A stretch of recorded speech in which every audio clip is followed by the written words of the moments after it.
छत्तीसगढ़ सरकार कल अपना बजट पेश करने जा रही है और प्रदेश में शायद सरकार बनने के बाद ये दूसरा बजट पेश होना है। ऐसे में बजट को लेकर प्रदेश के हर वर्ग को उम्मीदें हैं और उससे पहले आज वित्त मंत्री ओपी चौधरी मीडिया के सामने आए और प्रेस कॉन्फ्रेंस करते हुए उन्होंने कहा कि इस बार का बजट विकास की नई सीमाओं को तय करने वाला है। कहा यह जा रहा है कि इस बार छत्तीसगढ़ में शायद सरकार का जो बजट है वो 1,60,000 करोड़ रुपए से ज्यादा का हो सकता है। ये अनुमानित आंकड़े हैं और आंकड़ों को देखें तो छत्तीसगढ़ के राज्य बनने के बाद जो अलग अलग साल के बजट आए हैं उनमें लगातार आकार बढ़ता ही गया है।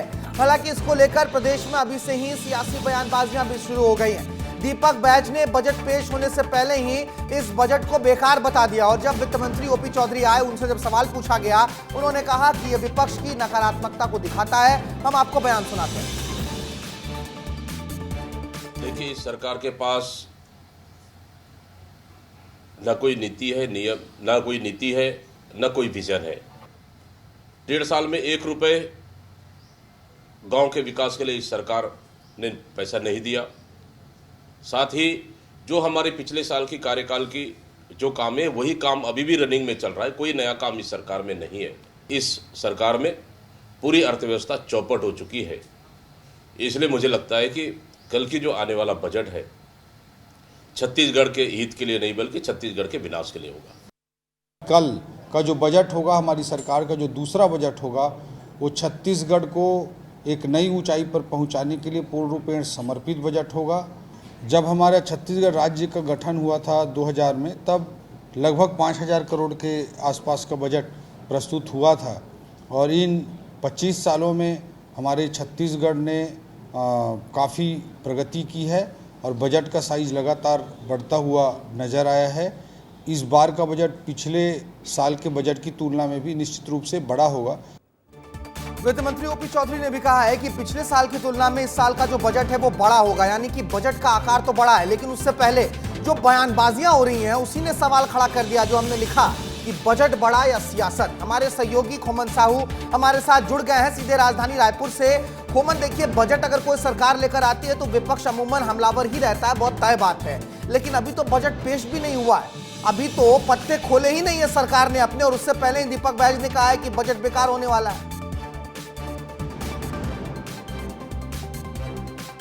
देखिए सूरज, निश्चित तौर पर जिस तरीके से बड़ा बजट आने वाला है तो बड़ी उम्मीद लोगों को भी है, चाहे किसानों की बात की जाए, युवाओं की बात की जाए या फिर महिलाओं की बात की जाए। सभी लोग ये उम्मीद लगा के बैठे हैं कि हमारे लिए इस बजट में कुछ ना कुछ होगा। चूंकि कल बतौर वित्त मंत्री ओपी चौधरी दूसरी बार बजट पेश करने जा रहा है। इस बजट को जब पहली बार उन्होंने बजट पेश किया था तो किसानों को, महिलाओं को, तमाम लोगों को समर्पित किया था। इस बार का बजट क्या होता है ये तो कल ही पता चलेगा, लेकिन उसके पहले जिस तरीके से सियासत हो रही है, जिस तरीके से दीपक बैज का बयान सामने आया, उन्होंने बजट को निराशाजनक बताया। इसके अलावा देखिए बजट ही पेश नहीं हुआ है, उसके पहले निराशा बताना, विनाशकारी बताना, ये किस तरीके से राजनीति है ये तो कांग्रेस ही समझती है। क्योंकि लगातार सरकार के तमाम योजनाओं की बात करूं या तमाम फैसले की बात करूं, सभी का विरोध कांग्रेस पार्टी करती हुई नजर आती है।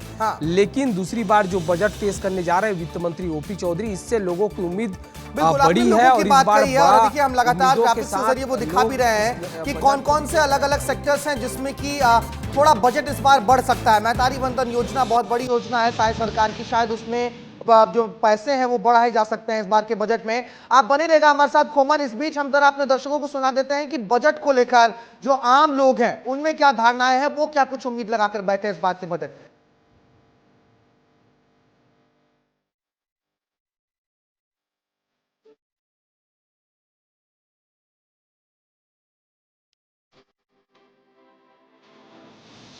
तो देखिए आकार हर बार बढ़ता ही रहेगा। हमने लोगों से भी बातचीत की है, हम आपको सुनाएंगे वो चीज भी कि लोग क्या कुछ कह रहे हैं कि इस बार के बजट से उनको क्या कुछ उम्मीदें है। लेकिन खोमन हमारे सहयोगी हमें लगातार ये चीज बता रहे हैं कि अलग अलग योजनाओं में इस बार पैसों को बढ़ाया जा सकता है। खोमन, महतारी वंदन योजना हो जाए या फिर जो स्टार्टअप योजना है जिनमें लोन को बढ़ाने की बात जो चल रही है, उसके अलावा और कौन कौन सी योजनाएं हैं जिसमें इस बार बजट को बढ़ाया जा सकता है।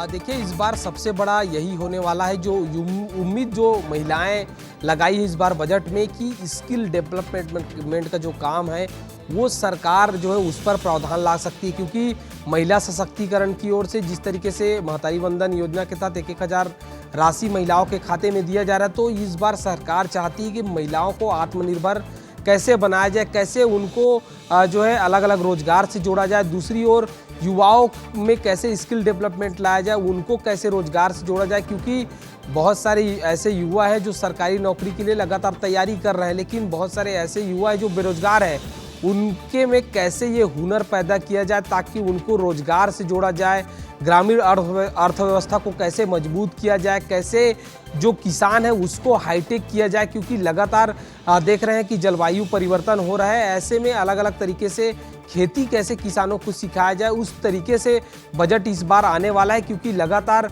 जब वित्त मंत्री ओपी चौधरी से बातचीत हो रही थी हमारी, तो उनका कहना है कि कैसे आत्मनिर्भर छत्तीसगढ़ बने, क्योंकि एक बड़ा लक्ष्य लेकर छत्तीसगढ़ सरकार चल रही है। 2047 को एक भारत के साथ साथ छत्तीसगढ़ को भी विकसित कैसे किया जाए, इस ओर काम किया जा रहा है। लेकिन बड़ा उम्मीद लोगों का है, जब बजट पेश होता है कल, तो किनकी उम्मीदों पर जो है खरा उतरता है, यह बजट देखने वाली बात है। वर्गीय लोगों की निगाहें जो है वो ज्यादा टिकी हुई हैं कि मिडिल क्लास लोगों के इससे कितना कुछ आता है। साथ ही साथ महिलाएं भी इसी आस में बैठी हुई हैं कि महतारी वंदन योजना में जो उनको पैसे मिलते हैं उसमें भी शायद इस बार बजट में बढ़ोतरी की जाए। बहुत शुक्रिया।